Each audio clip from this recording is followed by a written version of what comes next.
염세주의 철학이 들려주는 위로의 음성. 저는 이렇게 정해놓고도 좀 부담이 들어요. 제가 정말 위로해도 되는 사람인가. 위로는 아무나 하는 게 아니잖아요. 생긴 것 자체가 또 위로도 안 될 것 같고.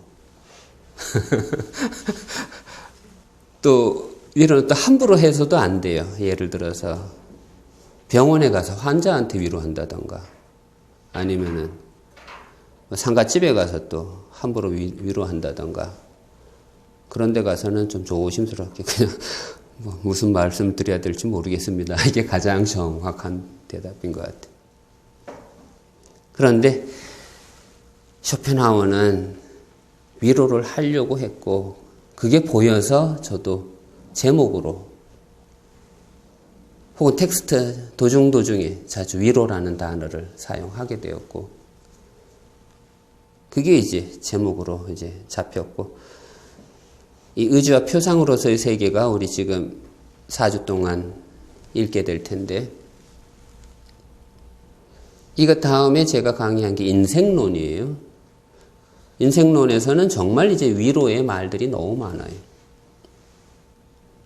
여러분들이 처음 접할 때 제일 중요한 것이 염세주의라는 철학의 어떤 선입견인데 염세주의는 인생을 가치 없는 것으로 하잖아요. 왜 살아요? 제일 중요한 질문입니다. 염세주의는 삶에 가치 없다 했잖아요. 그런데 왜 사냐고요? 염세주의 철학은 이러한 삶에 대한 질문이 정말 처절하게 올 때 도움을 줘요. 그냥 사는 게 아직 뭐 그렇게 위기답지도 않고, 그러니까 젊은 세대는 인생을 바라볼 때 멀리 본단 말이에요. 아직 영원히 살 것 같고 아직 죽을 것 같지도 않고. 이런 사람에게 염세주의 철학은 잘 안 어울려요. 그러니까 설명해줘도 잘 모르고. 이게 이거야 얘기해줘도 뭐 나하고는 상관없는 것 같고. 그런데 염세주의는 이상하게도 삶을 사랑하게 만들고 삶을 되돌아보게 하고 그렇게 인생에 가치 없다고 떠들었던 사람이 죽기 직전까지 집필했던 책이 인생론이고 삶에 대한 어떤 지혜를 주려고 했고 저는 대학생 때 이 쇼펜하우어 책을 읽으면서 거기에 어떤 딜레마에서 저는 도대체 이게 염세주의 철학이 도대체 뭐냐.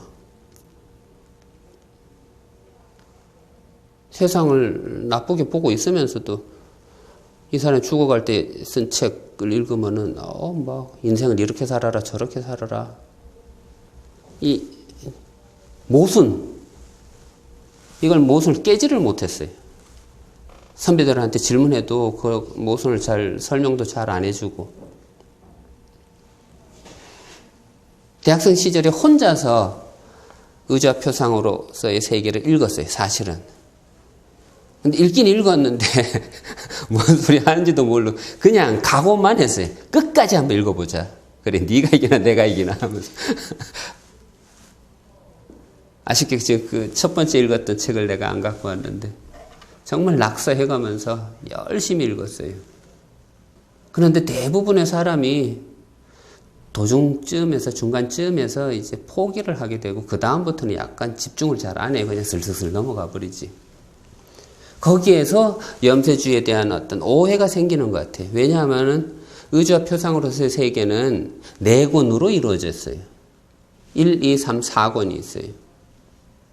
1권은 표상으로서의 세계. 즉 우리 눈에 보이는 거예요. 지금 만질 수 있고 마실 수 있는 물이 있고 바람이 불고 내 눈에 보이는 거 이거 전부 다를 얘기해요.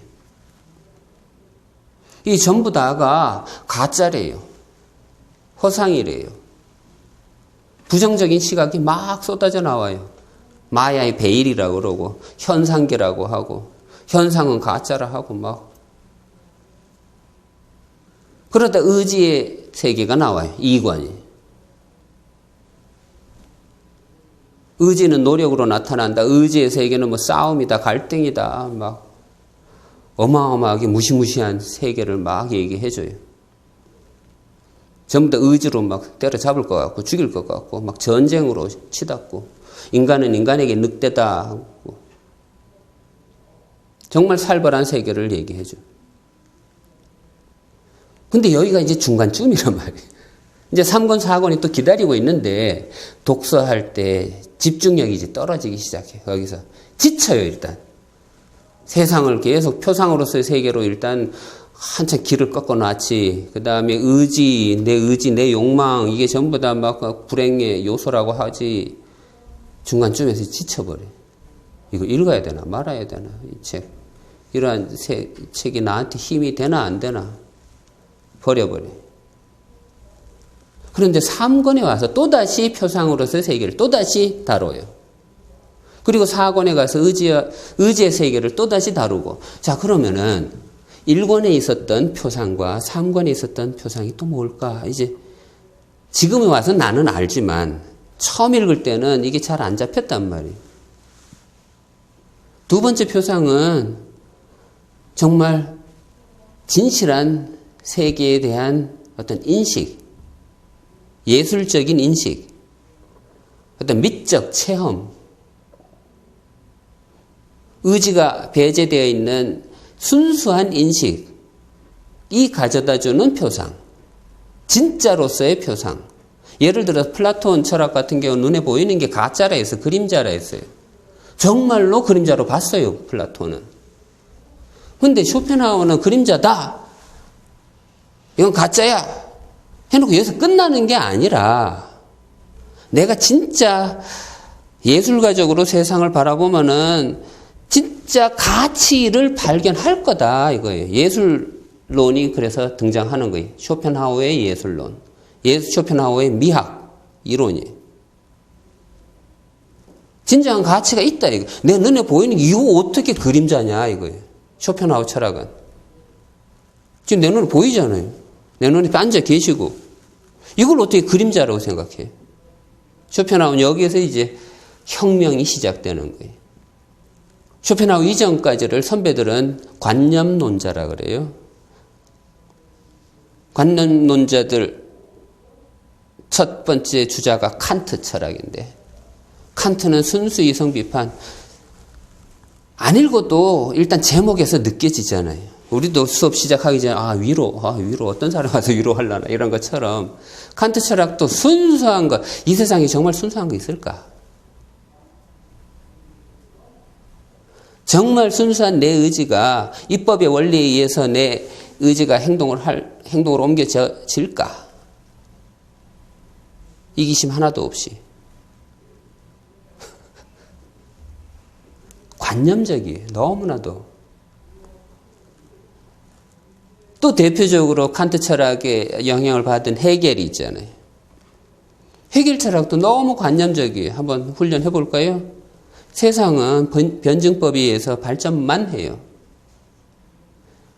역사의 수레바퀴는 거니까 소위 후지는 모른다 이거예요. 그럼 계속 발전하면은 앞으로 어떻게 될 거예요? 우리가 막 영화에 나오는 것처럼 컴퓨터 같은 인간이 될까요? 정말 2500년 전에 살았던 소크라테스와 지금의 내가 어떤 진화의 법칙을 거쳐서 지금 소크라테스 정신보다 내가 더 나을까? 소크라테스 시절에 소크라테스 부인 크산티페보다 더 나은 것 같아요, 지금? 저도 여기에는 좀, 애매해, 이건. 정말 낭만적이에요, 헤겔 철학은. 발전 이론은, 변증법 이론은. 쇼펜하우어는 헤겔과 맞짱을 떴어요. 이런 말 해도 되는지 모르겠네. 싸웠다. 같은 시간에 강의 배정을 했어요. 의도적으로 그것도. 저는 공부하면서 좀 심리적으로 접근을 하려고 하는 경우가 있어요. 그냥 제 본능이에요. 왜 그랬을까? 헤겔은 그때 당대 최고의 학자였고 1806년에 나폴레옹이 독일을 점령하자. 그러니까 비교를 하자면 우리의 시대로 하면 일제강점기예요. 1806년에 예를 들어서 한일 합방이 이루어지는 거예요. 경술국치가 이루어지는 거예요. 독일인 입장에서 보면은 정말 자존심 깎이는 상황이에요. 이런 상황에서 헤겔이라는 명학자가 등장해갖고 역사는 발전할 거야. 지금은 우리가 이 위기에 처해 있지만, 남의 나라의 정치를 받고 있지만 내일은 달라질 거야. 정반합의 법칙에 의해서. 어마어마하게 힘을 줬겠죠. 정신현상학이 발표되는 해가 1807년이에요. 1806년에 나폴레옹이 지배를 했어요. 정신현상학이 독일인에게 던져주었던 희망의 메시지는 발전이었어요. 내일은 더 나을 거다. 어마어마한 희망을 걸었을 거고, 낭만주의 철학의 어떤 아우라를 달고서 황제처럼 군림했겠죠. 이러한 헤겔의 맞짱을 떠서 쇼펜하우어가 같은 시간에 그것도 염세주의 철학을 강의를 해요. 정말 이거는 싸움이에요. 싸움. 이쪽이 낙천주의 철학이라면은 변증법에 의해서 발전만 한다 그랬다면, 이쪽은 염세주의. 염세주의. 제가 성질이 급해갖고 글씨를 잘 못 쓰니까 이해해 주세요. 다 알아듣도록. 염세주의, 다른 말로 하면은 제일 나쁜 거, 제일 나쁜 거. 적당히 나쁜 게 아니라 제일 나쁜 거. 옵티멈, 가장 좋은 거예요. 낙천주의. 자동차 이름에도 뭐 옵티마가 있어요. 제일 좋은 거예요. 최상급이에요. 둘이 같은 시간에 역사적인 사건이 벌어지는 거니까, 한쪽에서는 헤겔 철학, 한쪽에서는 쇼펜하우어 철학, 한쪽에서는 낙천주의 철학, 한쪽에서는 염세주의 철학. 비슷한 말이란 비관주의라고 해도 되겠죠. 살아서 뭐해 이런 세상. 이쪽은 세상이 이성으로 이루어졌다. 이성적인 것은 현실적인 것이고, 현실적인 것은 이성적이다. 유명한 어떤 명제예요. 법철학 서문에 나오는 말이기도 하고, 이성적인 건 현실적인, 현실적인 건 이성적인. 이 현실은 내일은 더 나을 거예요. 정반합 법칙에 의해서. 이성은 계속 발전만 할 거예요. 우리가 보이는 것은 절대정신의 현상일 뿐이에요. 절대정신은 계속 나아질 거예요. 어떤 체계를 갖추어서 구조를 갖추고 있고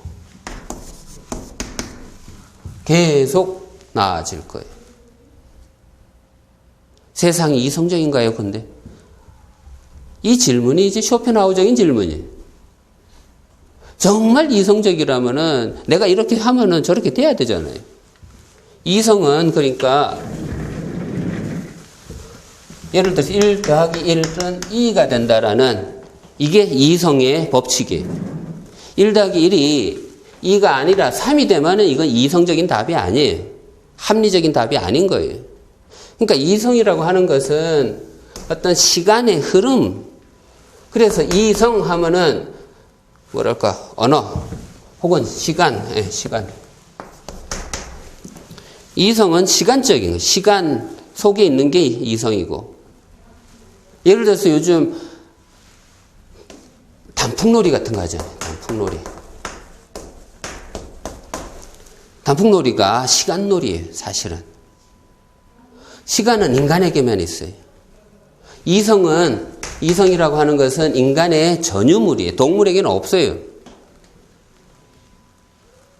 이성만이 언어를 만들어내요. 왜? 시간이 있으니까. 1 더하기 2는 1은 2 하면서 순서대로 나아가는 게 지금 기억하고 또 기억하고 기억하게 하는 이런 기능들 전부 다 이성이 하는 일들이에요. 왜 놀이냐? 정말 잔인한 거예요, 사실은. 왜냐하면 우리는, 인간은 늙기 싫어갖고 성형수술하죠. 보톡스 맞죠. 늙기 싫어갖고 발악을 하고 있는데, 단풍은 놀이로 생각해요. 정말 잔인한. 만약에 우리가 늙어가는 것조차도 놀이로 생각할 수만 있다면은 시간은 극복될 거예요. 근데 이게 어떻게 될 거냐? 힘들죠. 염세주의 철학이. 이쪽은 시간에 의해서 혹은 계속 어떤 발전한다라는 이론이라면은, 그거 다람쥐 쳇바퀴 마냥 이렇게 돌고 도는 건데, 이쪽은 시작이 있고 끝이 있어요. 이성적인 것은 항상 시작과 끝이 맞물려 있어요. 이성적인 것은. 이성이 그래서 항상 문제 삼는 것이 너무 많아요. 일단 이성이 제일 강력한 시대가 젊은 시대, 한 20대쯤. 20대들이 제일 많이 질문한 게 뭔지 알아요? 날 사랑하느냐라는 질문. 이성적인 질문이에요. 말로 표현도 못해요. 그걸 어떻게 증명할 수도 없고. 또 이성적인 사람이 가장 많이 질문 던지는 게 시간에서 태초에 뭐가 있었을까? 인간만이 던지는 문제예요. 아니면은 종말이 있다는데 세상 끝에는 뭐가 있을까? 아마겟돈이 언제일까? 이성이 갖고 있는 문제들이에요. 시작이 있고 끝이 있다. 염세주의는 정말 이성일까? 이 세상이. 태초가 정말 중요할까? 태초 내가 안다고 내 건강에 이로움이 있을까? 정말 그거 나랑 뭔 상관이에요? 이성이 또 던지는 질문 중에 어마어마한 개념이에요.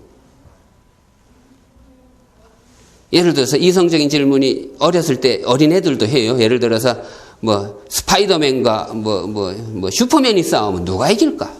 이성적인 질문이에요. 답 없어요. 인생에는 우연이 있을 뿐이에요. 다윗도 골리앗을 때려잡아요. 이성적인 논리로는 불가능한 거예요. 도대체 이 세상은 뭘로 이루어졌을까? 이쪽이 이성. 그럼 염세주는 항상 반대로 생각하면 되니까. 그러면 비이성이 되겠죠. 비이성으로 세워져 있는 이러한 세계. 이게 세계라면은 이런 세계 어떻게 하면은 극복을 할 것인가? 그게 문제겠죠. 여기서는 쇼펜하우적으로 사고를 한다면은. 세계가 비이성이라면, 이 비이성이 어떤 불행의 원이라면, 이 불행으로부터 어떻게 내가 벗어날 것인가? 그게 철학의 화두예요. 여기는 가만히 있으면 절대정신이 현상으로 나타나 줄 테니까 어떤 무책임해져 버려요. 이쪽에서는 인생은 누구 거? 내 거예요. 근데 나는 어떻게 돼 있어요? 이 세계 안에 있고. 이 세계는 어떤 세계? 비이성이에요.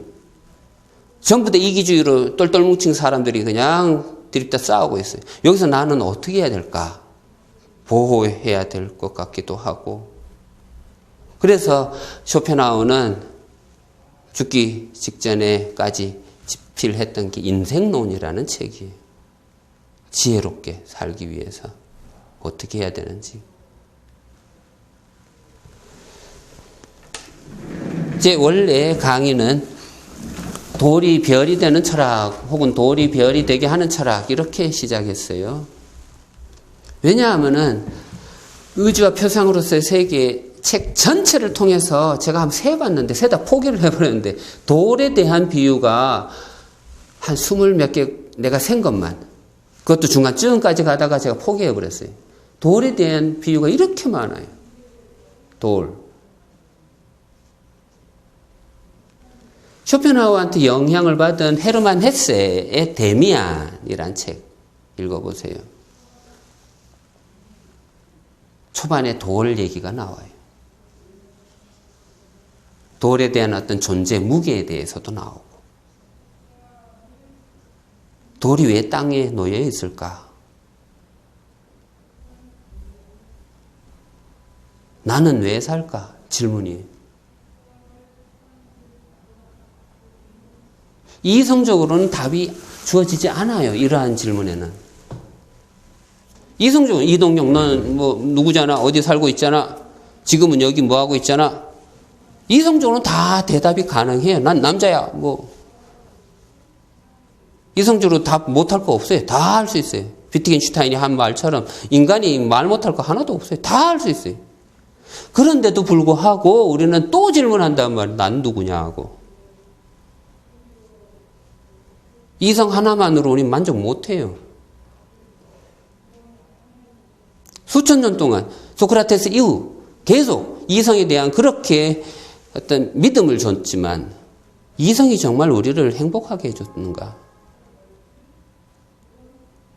정말 우리 이성이 그냥 목매갖고 시험 보고 막 한 학기에 막 20개씩 중간고사, 기말고사 막 보고 전부 다 이성의 훈련이 돼 있는데 그럼에도 불구하고 너 뭐 할래?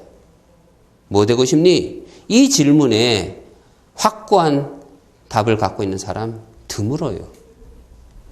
이성적으로는 그렇게 철두철미하게 훈련받았음에도 불구하고 내가 뭘 원하는지 잘 모른단 말이에요. 이성은 남의 눈치를 보게 해요. 왜? 1 더하기 1은 2, 즉 예상이 가능한 행동이에요. 예상이 어떤 가능한 행동이 아닌 행동을 하면 그건 비이성적이에요. 비합리적인 것이고. 예를 들어서 제가 여기서 홀딱 뽑고 강의한다 생각해봐요. 여러분들은 그걸 비이성, 미친놈이라 생각하란 말이에요.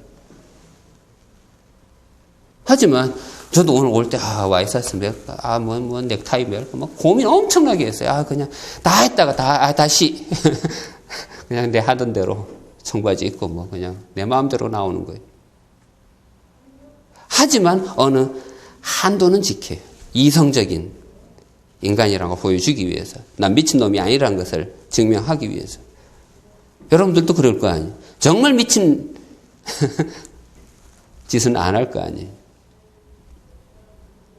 그런데 문제는 바로 우리가 이성에 너무 훈련이 돼 있다. 소크라테스도 이성을 활용해갖고 아난네지스라 그래갖고 상기하라 했잖아요. 상기설. 남네시스 상기. 그러니까 이성이 하는 일이에요. 상기하면은, 그러니까 우리가 우리가 태어나면서 렛대강을 건너가고 우리가 이데아를 다 알고 있었는데 우리는 잊어버렸다. 그러니까 우리는 원래는 알고 있으니까 잘 생각하면은 이데아를 다시 떠올릴 거야. 정말 낙관적인 철학이에요. 이데아는 우리 알 수 있어요. 노력해야죠. 상기해야 되고 철학자들이 하는 말에 귀를 기울여야 되고 대화를 해야 되고. 근데 이성이 혹은 이데아를 안다고 또 그게 또 될까? 쇼펜하우어는 그러니까 쇼펜하우어 대해봅시다. 우리 4주 동안만. 쇼펜하우어처럼 한번 좌절을 해봅시다. 소크라테스 이후 그토록 유명세를 타고 행복하게 존재해왔던 이성에 대해서 한번 회의를 해보자. 이성에 대한 권력이 너무 무소불위였어요. 이제 혼자 홀홀단신 비이성에 대한 삶의 논리로 삶 혹은 인생 혹은 인간이라는 이런 말들을 철학의 대상으로 삼기 시작한, 그래서 생철학이라고 그래요. 생철학의 효시.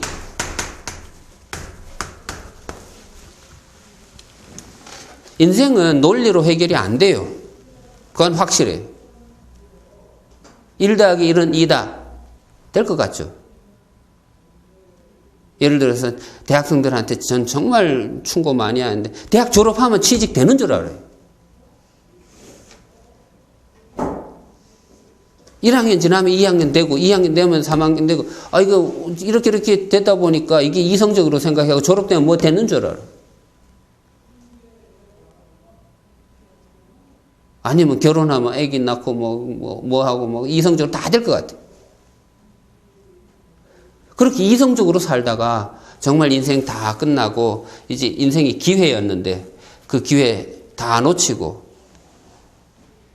정말 한 70세쯤 돼갖고 인생을 되돌아볼 때 어떨 거예요?